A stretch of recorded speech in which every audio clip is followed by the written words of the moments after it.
Hi everyone, so welcome back to Fly with Coding. Myself Rohit Bindal, and in this video we will talk about another problem from Strivers HD sheet, and the problem name is count number of subarrays with given x or k. And also before moving to the video, I would like to tell you about full stack development program by Newton School. So if you want to learn full stack development from scratch, then you can enroll for this program where you will be learning full stack development directly from industry experts in this particular field. So a new batch in this particular program will be starting very soon. So if you want to register for it, then the registration link is given in the description below, so you can definitely check it out. तो इस problem में basically तुम्हें एक array of N integers दिया हुआ है. For example अगर N की वैल्यू 3 है और एरे तुम्हें दिया हुआ है लेट से 383, राइट, और तुम्हें एक वैल्यू एक्स दी हुई है लेट से 8 है. अब तुम्हें क्या करना है, तुम्हें इस एरे में नंबर ऑफ सब एरेस निकालने हैं जिनका एक्स और 8 के बराबर हो, राइट. तो फॉर एग्जांपल इस एरे में एक सब एरे ये वाला कंसीडर करूँ जो कि 8 है, तो इस सब एरे का एक्स और जो 8 है तो ये एक वैलिड आंसर होगा. अगर मैं इस पूरे एरे को एज ए सब एरे कंसीडर करूँ 383, तो इस पूरे एरे का जो एक्स और है वो भी 8 है, राइट, तो ये भी एक वैलिड आंसर होगा. तो इस एरे में यार टोटल 2 सब एरेस ऐसे हैं जिनका एक्स और 8 के बराबर है, तो यहाँ पे आंसर होगा 2, राइट. तो मुझे नंबर ऑफ सब एरेस बताने हैं जिनका एक्स और जो वो 8 के बराबर हो या एक्स के बराबर हो, राइट. तो ये प्रॉब्लम है. अब देखते हैं कैसे कर सकते हैं.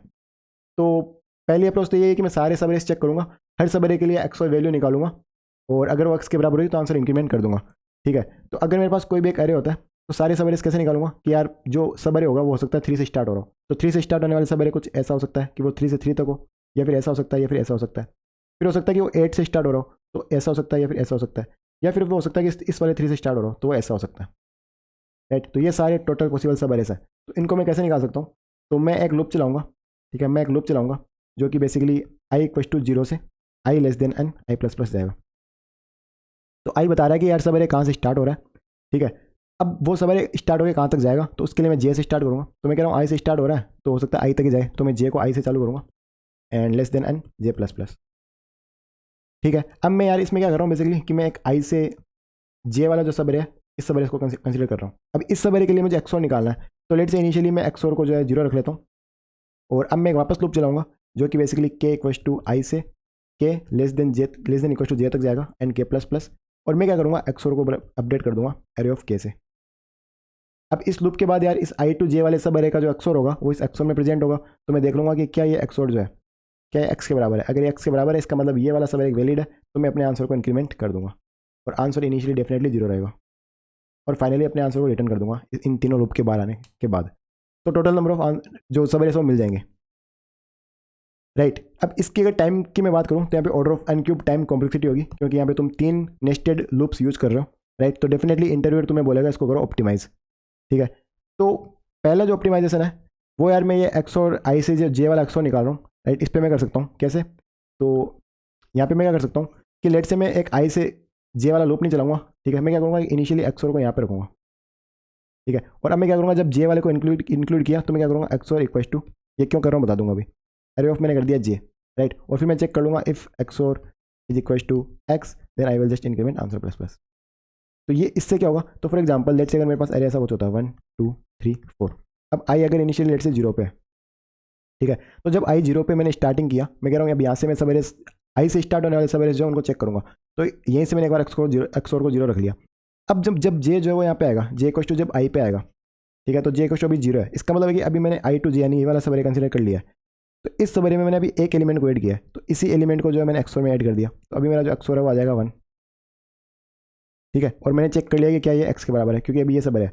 अब जब ये जी आगे जाएगा तो तुम कर क्या रहे हो कि तुम इसी एरे में इसी सब एरे में एक एलिमेंट और ऐड कर रहे हो, राइट. तो मैं क्या करूँगा इसी सब एरे का जो एक्सोर है जो मेरे पास एक्सोर में प्रेजेंट है इसको मैं 2 से एक्सोर कर दूंगा. तो अब क्या होगा अब मेरे पास यहाँ पे ये वाला एक्सोर आ गया.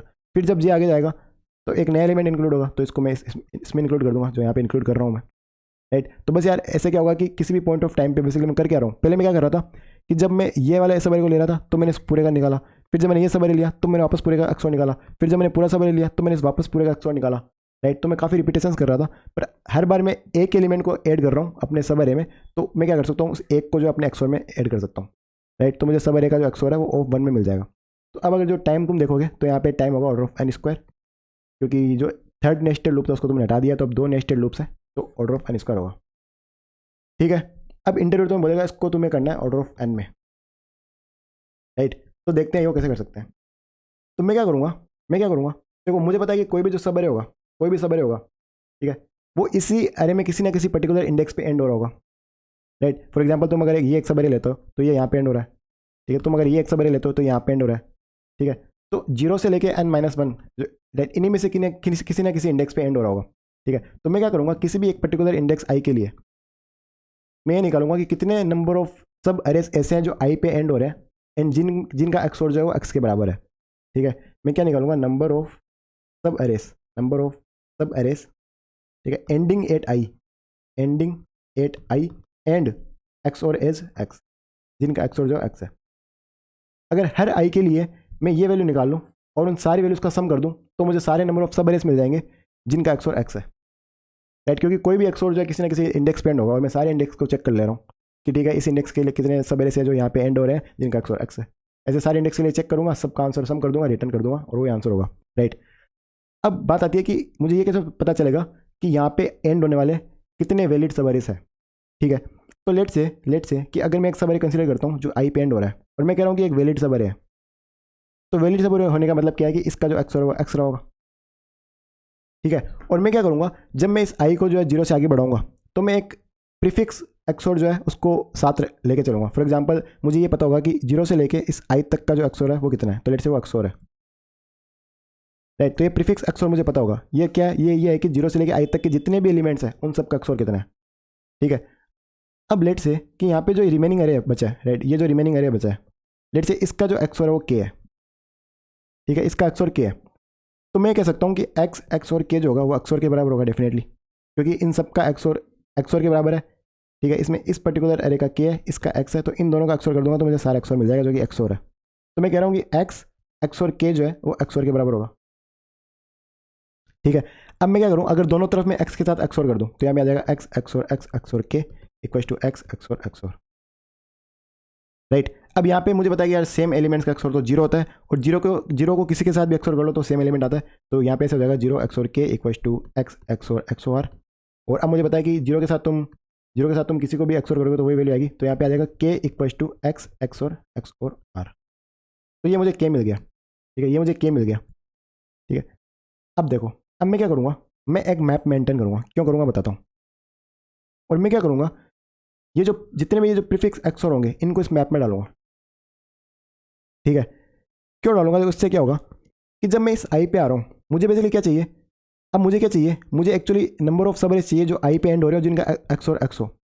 तो मैं कह रहा हूँ कि number of subarrays, okay, which are ending at I and which have xor as X, it is equal to number of indices, ठीक है, before I, number of indices before I till which xor is K, right. For example यहाँ पे एक index था, आई से पहले यहाँ पे एक इंडेक्स था, जिस इंडेक्स तक जो एक्सोर था वो के था, ठीक है। तो इसका मतलब क्या है कि इस इंडेक्स से लेके जो आगे वाला आई तक एंड होने वाला अरे है इसका एक्सोर एक्स है, राइट, इसका एक्सोर एक्स है। क्योंकि के क्या है, एक्स एक्सोर। तो अगर इसकी वैल्यू एक्स एक्सोर है तो मुझे पता है कि इन दोनों का जो टोटल है वो एक्सोर है, राइट। तो अगर मैं कह रहा हूँ कि मुझे अगर नंबर ऑफ इंडिसेस मिल जाए जो आई से छोटे हैं और जिनके लिए एक्स और के था, तो वही यार नंबर ऑफ सब अरेस होंगे जो बेसिकली आई पे एंड हो रहे होंगे और जिनका एक्स और एक्स रहा होगा, राइट। अब ये नहीं समझ में आ रहा है, ड्राई रन करेंगे समझ में आएगा, ठीक है। और अब देखो मैं क्या कर रहा हूँ कि अब जब इस आई से मैं आगे बढ़ूंगा, लेट से मुझे आई के लिए आंसर मिल गया, तो जब मैं आई से आगे बढ़ूंगा तो मैं क्या करूँगा कि इस आई तक जो एक्सोर था इसको मैप में डाल दूंगा कि ठीक है ये एक्सोर मुझे एक मिल चुका है और इसकी मैं फ्रीक्वेंसी बढ़ा दूंगा, ठीक है। तो जब मैं यहाँ पे था, ठीक है, तो इससे पहले अब डेफिनेटली आई को मैं लीनियरली बढ़ा रहा हूँ, तो इससे पहले मैं यहाँ पे भी आया था, तो जब मैं यहाँ से आगे बढ़ा था तो यहाँ तक का जो एक्सोर था जो कि के है, इस के को मैंने मैप में डाला होगा, राइट। फिर लेट से कि यहाँ तक का भी एक्सोर के था तो इस के की फ्रीक्वेंसी बड़ी होगी। तो जब मैं यहाँ पे आया और जब मुझे के की जरूरत पड़ी तो इसने मुझे बता दिया कि मुझसे छोटे पहले 2 बार ऐसे अरेज आए थे जिनके लिए एक्सोर जो था वो के था। तो इसका मतलब उस पॉइंट ऑफ टाइम पे 2 सब अरेज ऐसे आए थे जिनका एक्सोर एक्स था। जैसे फॉर एग्जाम्पल यहाँ पे इसका क्या आया था, इसका मतलब ये एक्स था, और यहाँ पे इसका पूरे का क्या आया था, इसका मतलब ये वाला जो एक्सोर था, ये भी एक्स था। तो अब मुझे यहाँ पे बेसिकली इस मैप में से पता चल जाएगा कि के की फ्रीक्वेंसी कितनी है, यानी कि इस पर्टिकुलर पॉइंट ऑफ टाइम पे नंबर ऑफ सब अरेज कितने हैं जो आई पे एंड हो रहे हैं और जिनका एक्सोर जो एक्स है, राइट। तो ये मैं करूँगा, हर बार मैप में डालूंगा और मैप से मुझे आंसर मिलेगा। अब इसको अगर ड्राई रन करते हैं सो दैट चीज़ें समझ में आएगी। ठीक है, तो लेट से मेरे पास एक एरे है 3 8 3 और x की वैल्यू है 8। ठीक है, तो मैं कह रहा हूँ कि ठीक है एक मैप मेरे पास इनिशियली जिसमें कुछ नहीं है, लेट से इनिशियली आंसर 0 है और जो prefix X O R initially 0 है लेट से। अब मैं आई को 0 से चालू करूँगा। ठीक है, जब मैं यहाँ पे आऊँगा तो प्रीफिक्स एक्स और जो है उसको मैं अपडेट कर दूंगा, तो प्रीफिक्स एक्स और जो है हो जाएगा 3। ठीक है, अब मैं क्या देखूंगा, क्या ये 3 इस 8 के बराबर है? नहीं है। इसका मतलब 0 से लेके इस पर्टिकुलर पॉइंट ऑफ टाइम तक अगर मैं पूरा एरे कंसीडर करूँ तो वो तो एक वैलिड सब एरे नहीं है। अब मैं देखूंगा क्या कुछ पार्ट्स मुझे मिल सकते हैं, राइट। तो पार्ट्स के लिए मैं क्या देखूंगा, अब मुझे क्या देखना था, मुझे देखना था के क्या था, एक्स और एक्स, मुझे ये वैल्यू देखनी है। ठीक है, तो एक्स और कितना है 3, एक्स कितना है 8, इनका एक्स आता है 11। क्या 11 मैप में है? नहीं है। इसका मतलब इससे पहले मुझे कोई ऐसा एरे नहीं मिला था जिसका एक्स और के था, तो इसका मतलब इससे पहले कोई भी ऐसा सब एरे नहीं मिलेगा जिसका एक्स और एक्स होगा, राइट। तो अभी मेरा आंसर जो अपडेट नहीं होगा।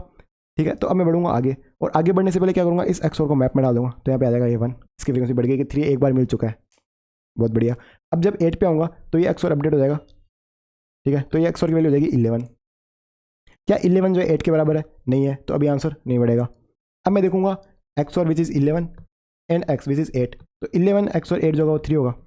अब मैं देखूंगा क्या 3 मैप में है? हाँ 3 मैप में है। कितनी बार है? एक बार, तो आंसर को एक बार बढ़ा दूंगा। तो अब इसका मतलब क्या है कि मेरे पास 3 था 8 था 3 था। जब मैं यहाँ पे आया 8 पे आया तो मुझे ये पता चला कि इससे पहले एक सब एरे ऐसा था, एक सब एरे इससे पहले ऐसा था जिसका एक्स और 3 था।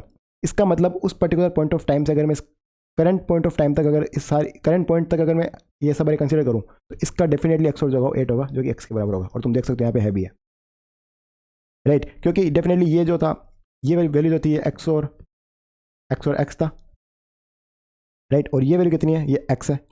ठीक है, तो डेफिनेटली ये पूरी वैल्यू एक्स और थी, तो तुम अगर एक्स और इस वैल्यू को अगर इसके साथ एक्स और करोगे तो डेफिनेटली ये वैल्यू आएगी, राइट। तो मुझे क्या देखना था, ये 3 मुझे देखना था और ये 3 मुझे मिला था पहले, तो इसने मुझे क्या बता दिया, इसने मुझे इसने मुझे ये बता दिया कि अगर तुम मुझसे लेके यानी मुझसे लेके अगर तुम आई तक जाओ तो जो सब एरे है, राइट, उसका जो एक्सोर होगा वो तुम्हारा जो रिक्वायरमेंट एक्सोर है उसके बराबर ही होगा। तो यहाँ से मेरा आंसर जो है एक अपडेट हो गया, राइट। अब आगे चलते हैं, अब क्या होगा, अब क्या होगा, अब जब मैं आगे बढ़ूंगा तो इससे पहले जो एक्सोर 11 मिला है, राइट, इसको मैं अपने मैप में डाल दूंगा।